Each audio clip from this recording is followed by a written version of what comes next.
Hello guys, तो स्वागत है आप सभी का पीएस एक्सप्लेन चैनल में। Special thanks to in nothing for 100 rupees super chat. तो चलिए स्टार्ट करते हैं। लास्ट एपिसोड में हमने देखा था टोनी यूमो के घर पर डिनर करने के लिए आया होता है। चैनियो बोल रहा होता है हम लोगों में से जो भी चेस में जीतेगा वो सामने वाले को डैडी बोलेगा। तभी टोनी चैनियो को चेस में हराते हुए बोल रहा होता तुम तो बहुत ही बेकार प्लेयर हो, क्या 9th लेवल के प्लेयर इतने ही प्रोफेशनल होते हैं। चैनियो बोल रहा होता है तुमने यहाँ पे चीटिंग करी है, इसी वजह से मैं हार गया।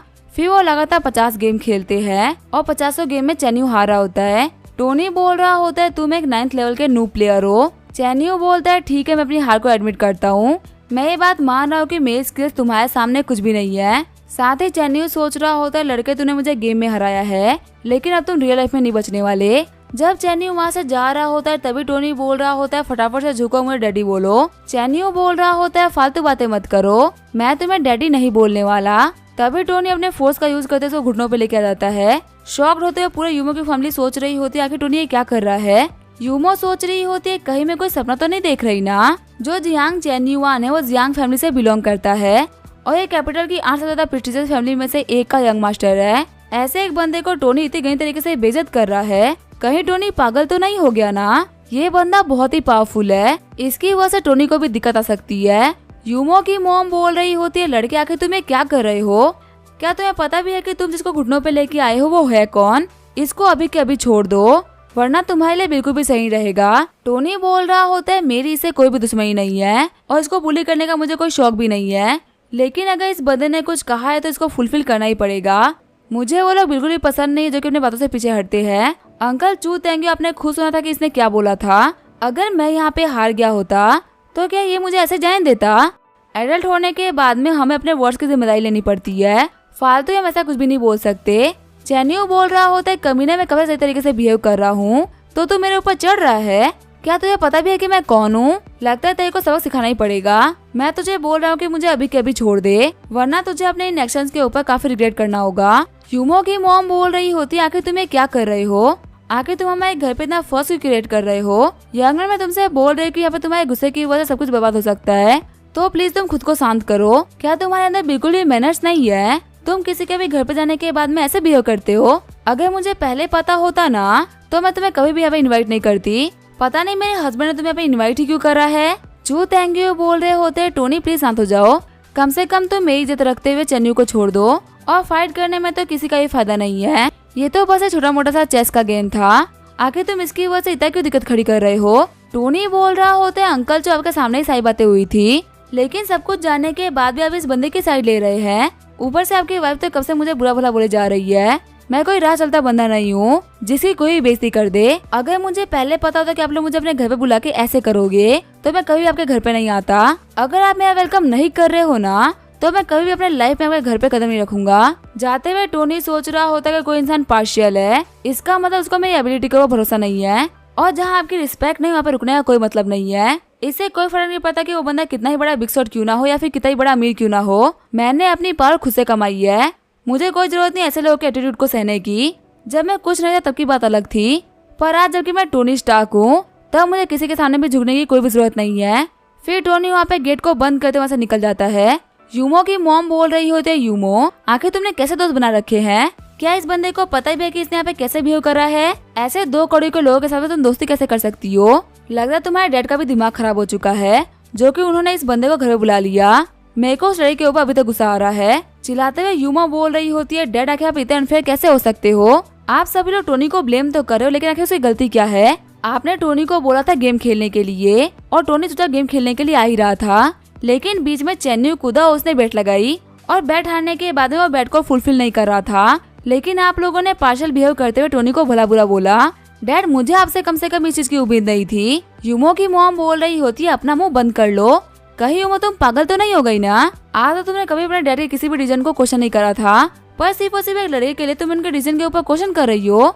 चू थैंक यू सोच रहा होता है मैं तो बस यहाँ पे ये कंपेयर करा था कि दोनों में से कौन सा बंदा ज्यादा कैपेबल है, पर मुझे लगा था कि चीजें इतनी बिगड़ जाएगी।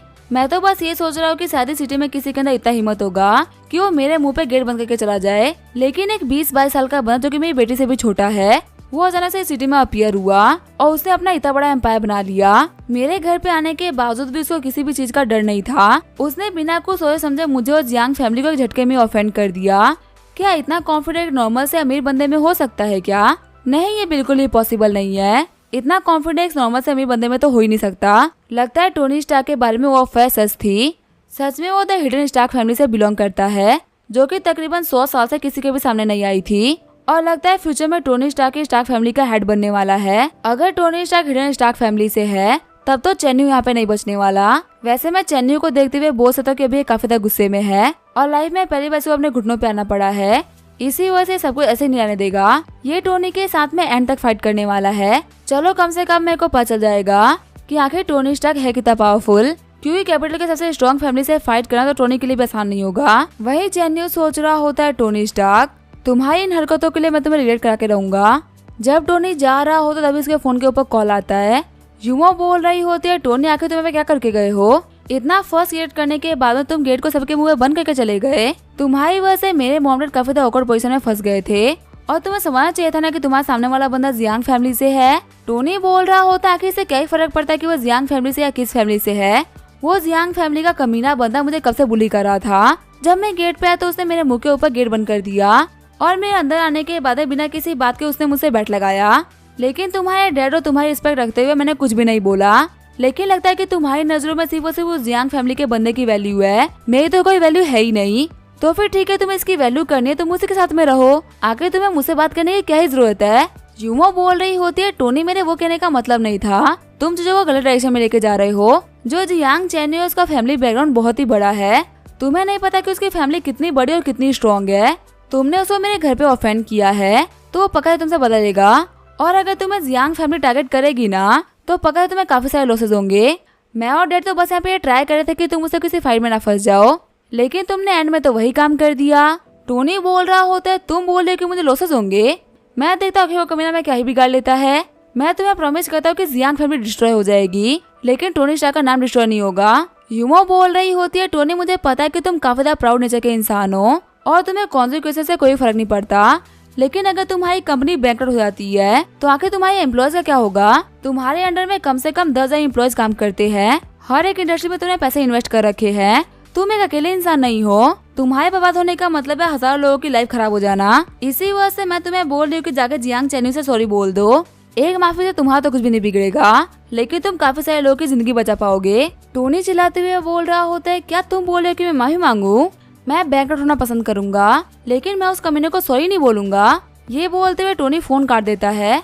चिढ़ते हुए यूमो सोच रही होती है, टोनी की हिम्मत कैसे हुई फोन काटने की। ठीक है, मुझे भी कोई फर्क नहीं पड़ता, उसे जो करना है वो करे। जब उसको खुद ही कंपनी को लेकर कोई भी टेंशन नहीं है तो आखिर मैं उसकी टेंशन क्यों लूं? वैसे भी वो कौन सी मेरी बात सुन रहा है। आगे हमें कुछ दिनों बाद का सीन दिखाया जाता है। हम देखते हैं जुई के पास में एक एम्प्लॉय आते हुए बोल रही होती है, मिस जुई, एक बहुत ही बेकार चीज हुई है। जुई बोल रही होती है, शांत हो जाओ, मुझे बताओ क्या हुआ है। एम्प्लॉय बता रही होती है, मिस जुई, फिल्म सिटी को लेकर काफी बड़ी दिक्कत आ गई है। जुई बोल रही होती है, क्या ये परचेज डिस्ट्रक्शन ऑर्डर है? वो भी ये ऑर्डर 3 सिटी में लगा हुआ है, जहाँ पे हम लोगों ने फिल्म सिटी के लिए जमीनें खरीदी थी। एम्प्लॉय बता रही होती है, इन एरिया में बहुत सारी ऐसी जमीनें थी जो कि हमारे बिल्कुल भी काम की नहीं थी, तो इसी वजह से उन प्रॉपर्टीज को हम लोगों ने बेच दिया था। लेकिन उनकी जो ट्रांजेक्शन थी वो फाइनलाइज नहीं हुई थी। हफ्ते भर के अंदर सभी लोग पेमेंट करने ही वाले थे, लेकिन अब जबकि परचेज रजिस्ट्रेशन लग चुका है तो हमारे पैसे तो अटक गए। ऊपर से जो बायर्स का ट्रस्ट था वो भी उड़ जाएगा। जूही सोच रही होती है, आखिर अब मैं क्या करूं? परचेज रजिस्ट्रेशन की वजह से हम लोगों की प्रॉपर्टी को उनके नाम पे नहीं कर पाएंगे, तो लगता है जितने भी लोगों ने हमसे जमीनें खरीदी थी हमें उनका पैसा वापस करना पड़ेगा और उन लोगों को बहुत ही लंबी चौड़ी एक्सप्लेनेशन देनी पड़ेगी।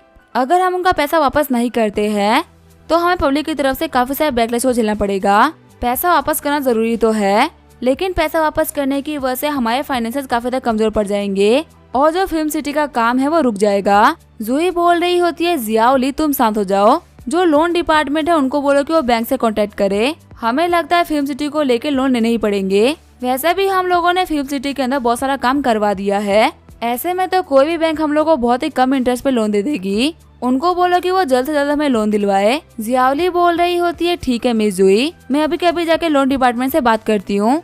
10 मिनट बाद में जियाओली होती है वो वापस आ गई होती है। जियाओली बोल रही होती है, मिस जूही फिर से एक दिक्कत आ गई है। जो बैंक वाले हैं ना, जो कि हमारे काफी आगे पीछे क्या करते थे, वो अभी काफी एरोगेंटली बिहेव कर रहे हैं। और उनका कहना है कि हम लोग को जल्दी लोन नहीं दे पाएंगे। जब हम लोगों ने पूछा कि क्या रीजन की वजह से हम लोग को लोन नहीं मिल पाएगा, तो वो कुछ भी एक्सप्लेन नहीं कर पा रहे। लगता है किसी ने हमारे खिलाफ काफी बड़ी प्लानिंग करी है, इसी वजह से हमारे ऊपर ऐसी दिक्कतें आ रही है। जो हमारे साथ पार्टनर्स थे वो भी कॉपरेट करने के लिए तैयार नहीं है। जूही सोच रही होती है जमीनों के परचेज पे रोक लगना, हमारे फंड्स का रिकवर ना हो पाना, यहाँ तक कि बैंक का भी लोन ना देना और डिले करना। लगता है कोई बहुत ही पावरफुल बिग शॉट है जो कि ये सब करवा रहा है, लेकिन फिलहाल में तो हमने किसी को भी अफेंड नहीं करा, तो आखिर ये हो कौन सकता है।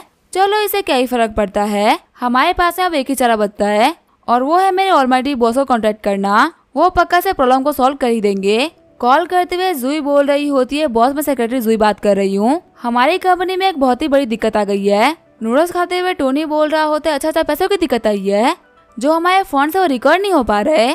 जूही बोल रही होती है, बॉस मुझे माफ कर दीजिए, ये सारी की सारी गलती मेरी है, मैं इतनी कैपेबल नहीं कि सिचुएशन को हैंडल कर पाऊँ। एक जगह जाने के बाद में मुझे वो कॉल करना पड़ गया, पर प्लीज आप मुझे गाइड करें कि मैं क्या करूं। टोनी बोल रहा होता तुम बताओ तो सही, आखिर तुम्हें पैसे कितने चाहिए, मैं तुम्हें अभी के अभी सारे पैसे ट्रांसफर कर रहा हूँ। खुश होते हुए टोनी बोल रहा होता है, फाइनली कितने दिनों बाद मुझे मौका मिल गया पैसा खर्च करने का, सच में तो मेरे लिए एक ब्लेसिंग है। टोनी बोल रहा होता है, जो बायर से वो रिफंड मांग रहे हैं, ठीक है फिर उनको 100% रिफंड कर दो। बैंक हमारे लोन को रिजेक्ट कर रहा है ना, तो तुम बैंक को लोन देना स्टार्ट कर दो। हम एक बहुत ही बड़ी कंपनी है, हमें कोई ऐसा ही एरा गैरा नहीं हिला सकता। मेरे पास में बहुत सारे फंड्स है, फंड से कोई भी कमी नहीं आएगी, तुम बेफिक्र होकर काम करो। जूही सोच रही होती है, मुझे पता था कि मेरे बॉस बहुत ही कमाल के हैं, लगता है इन्होंने पहले ही प्रेडिक्ट कर दिया था कि हमारे काम में कोई तो दिक्कत लेके आएगा, और इन्होंने जरूरी फंड्स को अपने पास में इकट्ठा कर लिया था। भले ही मैं लाइफ में बिजनेस में कितनी ऊपर क्यों न चली जाऊँ, लेकिन मैं कभी भी अपने बॉस की बराबरी नहीं कर सकती, ये हमेशा टॉप पे ही रहेंगे।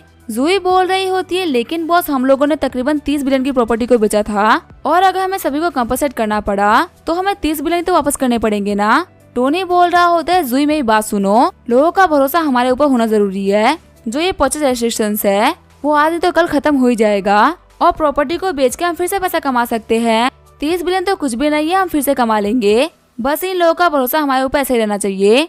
जूही सोच रही होती है, मैं बॉस के प्लान को समझ गई हूँ, नॉर्मली परचेज रेस्ट्रिक्शन लगने की वजह से काफी सारी कंपनी बर्बाद हो जाती है, लेकिन मेरे बॉस बोल रहे हैं कि सभी लोग को 100% कंपनसेशन दे दो, जो हमारे बायर से उन लोगों को बिल्कुल भी दिक्कत नहीं आनी चाहिए। इससे यहाँ पे सभी लोगों के सामने ये साबित हो जाएगा कि हमारा जो फेटियन रियल एस्टेट है वो काफी ज्यादा स्ट्रॉन्ग है, और जो फिल्म सिटी हम लोग बना रहे हैं उसको लेके हमारे पास में बहुत सारे फंड्स है। लोगों का भरोसा हमारे ऊपर काफी ज्यादा पक्का हो जाएगा कि ये फिल्म सिटी हम लोग बना के ही रहेंगे।